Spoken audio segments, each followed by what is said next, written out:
Friends, have you ever wondered? Sometimes a new house isn't the start of a dream life.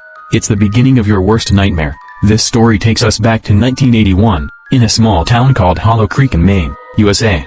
George and Olivia West, along with their 10-year-old daughter Olivia, moved there after losing their old home in a tragic fire. They bought an old Victorian house.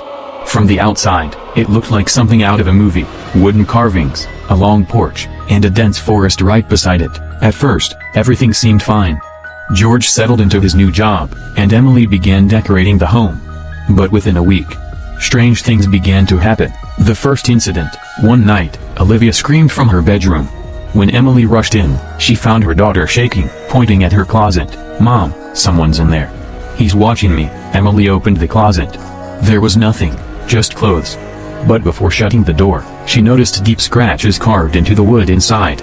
Like something had been clawing its way out, shadows in the corners. A few days later, Emily spotted a dark figure standing at the edge of the woods, staring at the house. But when she stepped outside, it was gone. That same night, George heard noises in the basement. When he went down with a flashlight, all the boxes were scattered across the floor. And on the wall, black handprints, smeared like ash, as if someone had pressed their palms into it. 3:15 a.m. Emily soon noticed that the house clock always stopped at 3:15 a.m. and every night, at exactly that time, their bedroom door would creak open by itself. One night, George locked the door tight. At 3:15, the door began to rattle violently, as if someone outside was furious.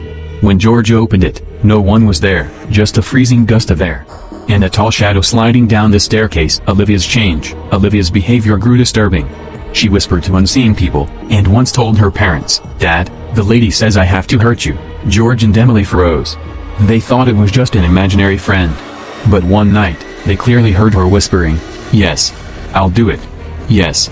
They can't stop me." And when they looked, Olivia's shadow wasn't alone.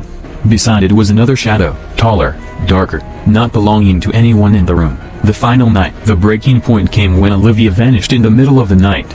They found her in the attic, sitting on a broken rocking chair, staring at the wall. Written there, in what looked like blood, were the words, "She never left." The attic door slammed shut. The temperature dropped so low their breath turned white. And behind Olivia, a faceless woman stood, slowly placing her hand on the child's head. George lunged forward, grabbed Olivia, and pulled her away. They ran downstairs and never looked back. Epilogue: the West family abandoned the house that very night.